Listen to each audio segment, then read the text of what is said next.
She lived a life that looked like a dream. Abby Choi, a model, socialite, and an influencer. She wasn't just followed, she was admired. A mother of 4, a face in glossy magazines, a woman surrounded by elegance. From designer shoots to private yachts, everything she posted looked picture perfect. But social media doesn't show you what happens after the camera turns off, and what her followers didn't see was the nightmare waiting in her own family. She was last seen on her way to pick up her daughter from school. It was supposed to be routine, but she never made it. Her last Instagram story, a behind-the-scenes clip of a high-fashion shoot. That was it. No goodbyes, no location tag, just silence. Her friends tried calling, texting, but still nothing. Hours passed, then a day. They filed a missing person report. At first, the police thought she just needed space, a quiet escape from the pressure of fame. But when they searched for a rental property in the suburbs of Tai Po, a house owned by her ex-husband's father, that's where the glamour unraveled. Inside that house, they found a refrigerator. It didn't look like much, just a plain unit, half covered in dust. But when they opened it, the room filled with the smell of rot and chemicals. Inside was a human torso, wrapped in plastic, bound with tape and cold. Next to it was a soup pot. They opened it. Inside were human remains, boiled, dismembered, and drained. They searched the rest of the house. They found a raincoat splattered with blood, a face shield, surgical gloves, a meat grinder still plugged in. It wasn't just a crime scene. It was a slaughterhouse. And for the suspects, it was not strangers, not some deranged fan. It was her ex-husband and his family, his father, his mother, his older brother. All of them were arrested. All of them are implicated. They lured her to that house. They had planned it, step by step. Police believe it started over a property dispute, money and inheritance. The family believed Abby had taken too much. But the thing is, she was generous. She helped them financially even after the divorce. She let her ex live in a luxury flat, rent-free, and this was their thank you. She trusted them with her safety. She co-parented with them, but repaid her with betrayal. They didn't just want her gone. They wanted her erased. Her legs were found in a suitcase at a nearby cemetery. Her skull, partially hidden in a soup pot with carrots and radishes. Police believe it was an attempt to destroy forensic evidence. But you can't boil away evil. The community was stunned. Hong Kong had never seen a case like this. Something so horrific and so intimate. People called it a ritualistic murder. Cold, planned, mechanical. The most disturbing part was, it didn't seem rushed. They had time. Time to trap her. Time to kill her. Time to cut her apart like she was meat. And they didn't even try to flee. When the police showed up, the suspects were calm. They knew what they did. And they weren't sorry. In court, the motive was money. Abby's assets, her real estate, her name, but the details go deeper. She was trying to sell a property registered under her ex-father-in-law's name. She offered a peaceful resolution. Instead, they turned on her. The house they used was recently rented. No furniture, no cameras, no neighbors, just walls and silence. One officer said it was the worst crime scene he'd ever walked into, as there was blood on every wall, tools scattered like someone had been in a rush, and yet precise. There was no insanity plea. This wasn't a moment of rage.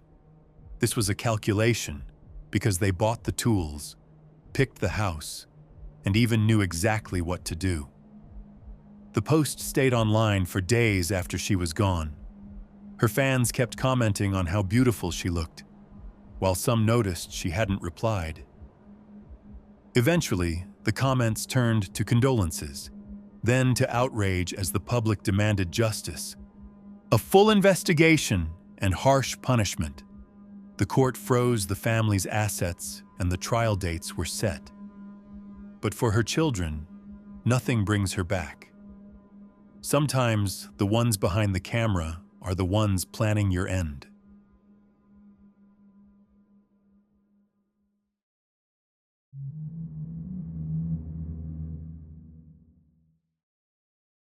It started on a Friday night.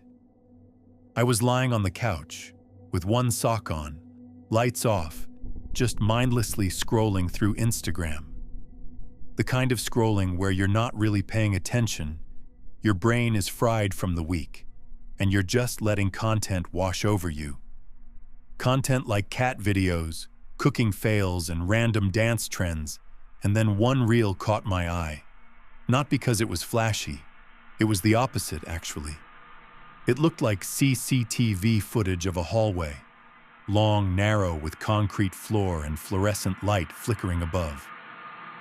A man stood at the far end, still but not facing the camera. I thought maybe it was a prank, a found footage-style joke. I was about to swipe away, but then he turned and ran straight toward the camera. There was no music, no edit. Just raw speed, footfalls slamming the floor. Then screaming and then blood. I jolted up as my heart was pounding. I swiped up, freaked out. The next video autoplayed, which was also worse. Someone in the basement was tied up, crying with a duct tape over their mouth. A voice off-screen whispering something I couldn't understand. Then a hand reached into the frame holding something sharp. I swiped again. Another video of a girl being followed at night. The camera behind her, shaky, low to the ground, like someone was crouching while filming. You could hear her footsteps pick up. You could hear her breathing faster and faster. And then when she turned around, the screen cut to black.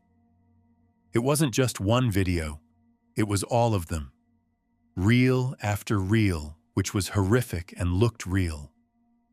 I closed the app immediately, but 5 seconds later, it reopened on its own. Another reel played. It showed a man sitting in his living room. Then the window behind him shattered.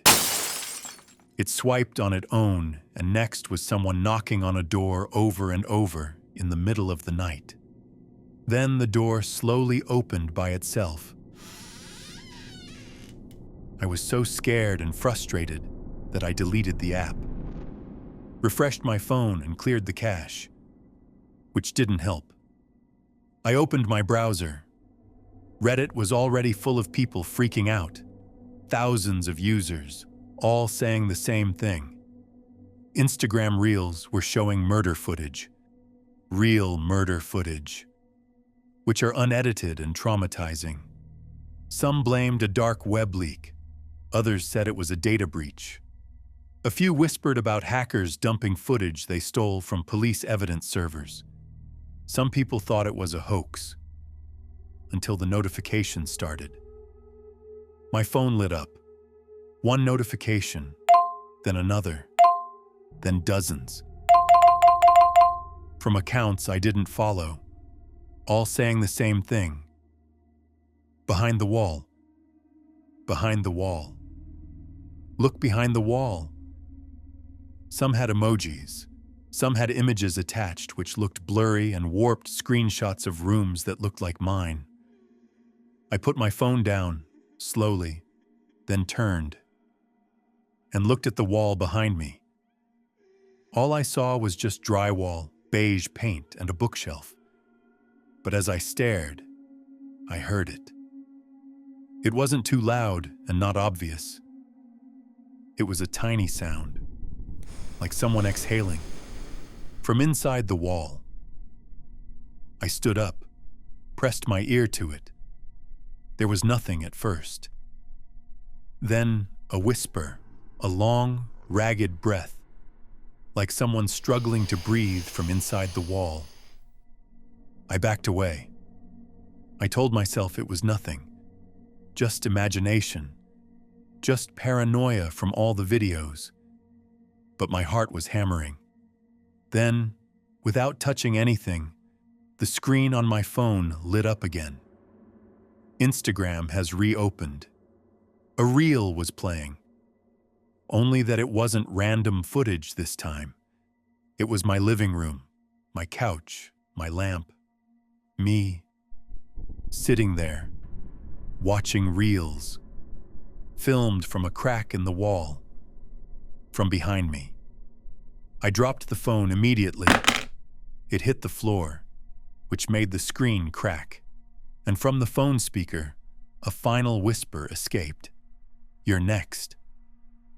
I left the house without thinking. I didn't even lock the door. I slept in my car, parked 2 blocks away. When the sun rose, I drove straight to my cousin's place and stayed there for 3 days. When I returned home, I brought a hammer. I tore open the drywall behind the couch. There was a space, a narrow one, just wide enough for a person to squeeze through. And inside were candy wrappers, lighter, empty water bottles, a phone, and a small, round hole. A hole that lined up perfectly with where I sat on the couch. I turned in the footage to the police. They called it a case of voyeurism. Said maybe it was a squatter. Maybe someone who had access during renovations months earlier. But no arrests were made. The messages stopped. Instagram denied everything, called it a visual bug, some glitch from overlapping cached content and data corruption. They deleted all the videos, said they never existed. But I know what I saw. And I'm not the only one. There were Reddit threads that vanished within hours, Instagram accounts that got wiped, banned, locked, and the people who posted those worst footage, their profiles don't exist anymore. No names, no usernames, just gone. Now I only use flip phones. No apps, no scrolling. But sometimes late at night when I sit on the couch again, I can still feel that spot behind me. The one with the cracked paint. The one where the wall feels just a little hollow, and every now and then, I swear I hear it again, the breathing. And I remember what the message said. Behind the wall.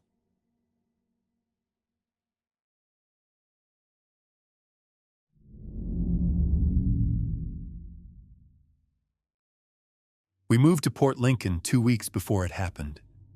Dad had just gotten a promotion, and we needed a quieter place, a fresh start. New home and nothing out of the ordinary. The house was a fixer-upper. Old wooden beams, peeling wallpaper. But Mom made it cozy with crocheted pillows, new curtains, and a bowl of lemons on the counter, which made it felt like home. Well, almost. Then we met Rachel. She lived 4 houses down, mid-30s, tall, dark hair always tied back. She was pretty in a way that didn't quite feel real, like someone had dressed her up and posed her on a porch. She waved when she jogged past every morning, always with headphones, and always alone. Until one day, she wasn't. A guy moved in. His name was Ben. Her boyfriend, apparently. I saw him once mowing her lawn, shirtless, grinning like it was the best day of his life. He looked normal and the kind of guy you pass in a grocery store and never think about again. They kept to themselves. I have never seen them argue or even heard them speak. Until the barbecue. It was a Sunday afternoon. The neighbor 3 doors down threw a welcome cookout. Everyone was there. Moms with toddlers, retirees, teens drinking soda from paper cups. Rachel showed up late, alone, wearing all black in the middle of summer. No sunglasses, no drink in her hand. Just stood by the fence, nodding politely as people said hello. My friend Olivia was there too. She even had to ask me if she was the woman who lives near us. I said yeah, and that was it. That's how Olivia knew Rachel. Then a few weeks later, she texted me a video of Rachel. It was a Saturday afternoon. My mom was baking banana bread. I was scrolling on my phone when Olivia sent the message. "Dude, is this your neighbor?" I clicked the video. It was Rachel, standing at the town's war memorial, bare from the waist up, wearing a white veil and still as stone. It was disturbing, but somehow peaceful. The wind rustled the trees around her. People gathered in the background, unsure whether to intervene, while someone whispered, "Is she okay?" Because she didn't move. She didn't blink. She just stood there. Her expression was blank, like she had already disappeared inside herself. That night, the sirens came. The fire started around 2:30 a.m. We saw the orange glow from our upstairs window. It looked like sunrise had come too early. At first, we thought maybe someone left a burner on, or an accident. But when the smoke turned black and the windows blew out one by one, we knew it was something else. We ran outside. The firefighters had already arrived. They kicked in the door, dragged hoses into the flames. And as for Rachel, she was already standing on the lawn. With the same veil from earlier, just that now, it was torn and gray with ash. She didn't bother screaming or sob or even asked if Ben made it out. She just stood there, like she was actually waiting for the fire. When they finally found Ben, he didn't make it out. They found him in the kitchen, slumped against the fridge, burned beyond recognition. But the coroner said something strange. He said Ben died before the fire reached him. He'd been drugged and found heavy sedatives in his system, which means he never saw it coming, and for the fire it didn't start in the kitchen. It started upstairs, in the bedroom. The mattress had been soaked in gasoline. The fire report showed 2 burned candles at either side of the bed, like someone set up a ritual, lit them, then walked away. They arrested Rachel on the spot. She didn't bother to resist or even ask why. She just whispered one sentence as they led her to the police car. I had to make them know. What she meant, nobody could explain. Afterwards, the investigators found a dinner table set for 2. Candles burned down to wax puddles. 2 half-full wine glasses, and in the trash, an empty bottle of sleeping pills. That night was supposed to be a romantic dinner, filled with steak, salad, and wine. But instead, it was her goodbye or maybe her revenge. The police found receipts of the lighter fluid, candles, and the veil, bought over the last few weeks. Neighbors said they'd seen strange smoke coming from her trash bins a few days before. Some said she snapped. Others said Ben had hurt her in some way, mentally, physically, and this was her breaking point. But the creepiest theory was she planned it for months and used the veil to mark her transformation. Because the day before the murder, Rachel posted a story to Instagram, a single photo and a close-up of her reflection in a mirror. Only half her face was visible, and the caption says, "Final vows." Then later, a notebook was found in her bedroom, part diary, part poetry, with torn-out pages and messy, scratched-out lines. On the final page, one sentence was written clearly: To burn is to speak louder than a scream. She was later declared mentally unfit to stand trial and was sent to a psychiatric facility upstate with no visitors, no contact. The house is still there, boarded up, overgrown with ivy, the windows black and empty. And every time I pass it, I picture her standing at the edge of the yard, veil drifting in the wind, and her hands folded like a bride at her own funeral. And in my nightmares, I'm the one walking toward her. When she lifts the veil, she has no face.